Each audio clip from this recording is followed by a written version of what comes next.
Seerri haaraan seeratumtoonni biyyattii yookiin inni duumaa jedhamee beekamu dhiyeenya kana raggaasise namoottan waraana biyyattii ilaalchisee oduu dhugaan taane dhiyeessanuu fi maqaa balleessaniiru jedhamanii kan adabuudha.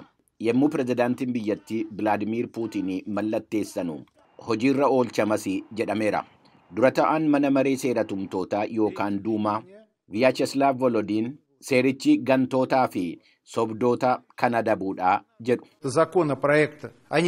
Seerri kun waa'ee sobdootaa fi gantootaati. Waa'ee warra waraana keenya irratti dugda duubaan tufaniiti. Warra biyya haadha isaanii gananiiti. Waa'ee warra biyyoota nu waliin wal lolaa jiraniitti maallaqa ergamuuti. Warreen biyya alaa jiraachaa qabeenya isaanii Raashiyaa keessa jiru irraa galii argataniiti seerri kun. Itti aanaa hoogganaa duumaa duraanii kan turanii fi yeroo ammaa hoogganaa garee mormitootaa kan ta'anii Dimiitirii Gudivoog seera haaraa kana ilaalchisuudhaan akkas jedhan. Seera akka barbaadametti hiikamuu danda'u baasan. Qabeenya namaa dhaaluudhaa fi aanga'oonni waan barbaadan akka murteessan kan isaan taasisudha. Kun kan taasifame akka namoonni mormiidhaaf karaa irratti bahanii hin mormine akka Puutiniin alatti nama kamiifuu sagalee hin kennine sodaachisuudhaafi.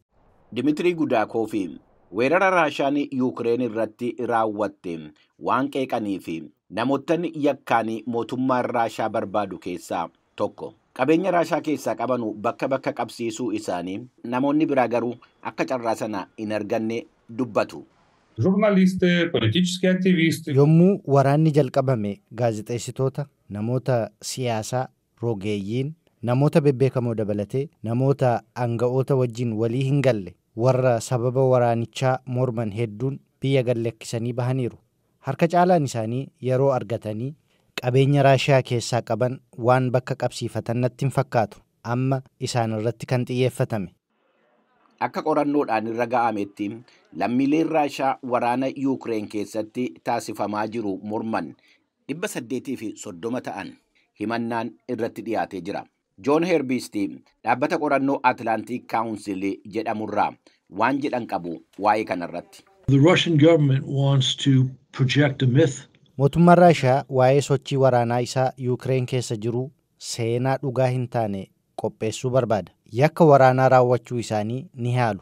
Kufaatii isaanii dhoksuu barbaadu. Kanaafuu namoota seenaa sobaa isaanii saaxilan adabuu fedhu. Dhaabbata qo'annoo Kaataan Haawus jedhamuu fi magaala Londoonitti argamutti ogeessa kan ta'an Andiriw Wood aanga'oonni akka uummanni deeggarsa hedduu Vilaadimiir Puutiniif kennu taasisaa akka jiranu dubbatu. Haasaan waa'ee sababa waraanaa, waa'een waraana irratti milkaa'ina dhabuu, komiin firoonnii fi haadholii warra loltootaa biyyattii dabalaa deemaa jira. Puutiin mataan isaanii hamma uummata biratti yaadaman ta'anii akka hin argamne waan of hubatan natti fakkaata.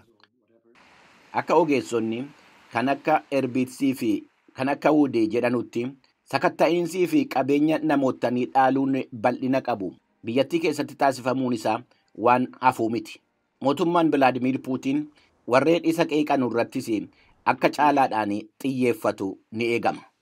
Jedha gabaasni Kaatariina Beesediinaatiin qophaa'ee Aanaa Raayisiin sagalee Ameerikaatiif seeneffame kun an Bafqaad Morodaati.